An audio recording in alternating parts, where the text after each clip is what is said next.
Yo, what's up sa inyo lahat mga ka-dreamers? Nagbabalik ulit tayo for this vlog mga ka-dreamers.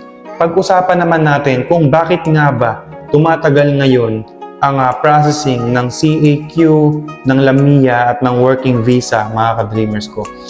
Okay, simple lang ang sagot dyan mga ka-dreamers, and to be honest, okay, mahirap po talaga ngayon mga ka-dreamers dahil sobrang dami ng backlogs ngayon dito sa immigration po mga ka-dreamers ko. Sobrang dami. Pero still, walang mawawala ng pag-asa mga ka-dreamers dahil nasabi ko na sobrang dami. Dahil nga po, sobrang dami ng pumasok na volume ng mga nagre-renew din po dito ng working visa, ng LAMIA, at syempre ng working permit nila mga ka-dreamers. So nagkakasabay-sabay. Imagine, halos 2 million mga ka-dreamers na nasa loob na ng Canada yung nagre-renew, and pinakamarami po dyan ang temporary foreign worker mga ka-dreamers ko.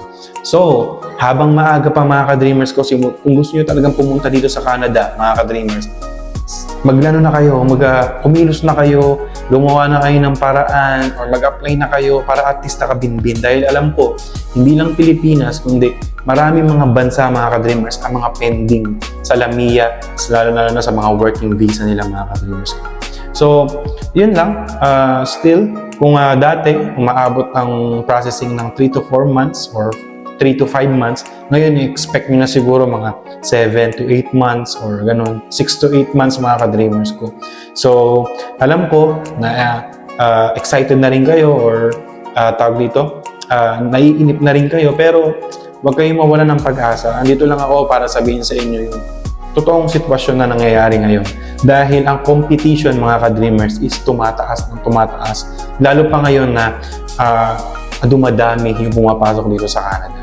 Okay? So, yun lang mga ka-dreamers, kasi marami rin tatanong sa akin na ilang months po ba ang processing ng LAMIA, ilang months po ba ang processing ng working visa, yung mga ganun mga ka-dreamers. So, yan, sinagot ko na yung tanong nyo. So, tamang paghihintay lang mga ka-dreamers. And kung talagang para sa inyo is para sa inyo. At kung makakarating kayo ng Canada, makakarating kayo dito. Okay? So, God bless you all mga ka-dreamers. Laban lang and stay positive. Okay? And tulong din tayo sa iba. Mag-share ng information para maging alam niyo yun, maging positive lang.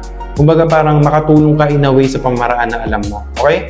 So, God bless you all mga ka-dreamers. Ingat kayo lagi. Lapag nyo lang yung tanong nyo sa comment section mga ka-dreamers para at least masagot natin isa-isa. Okay? God bless you all. Peace, yo.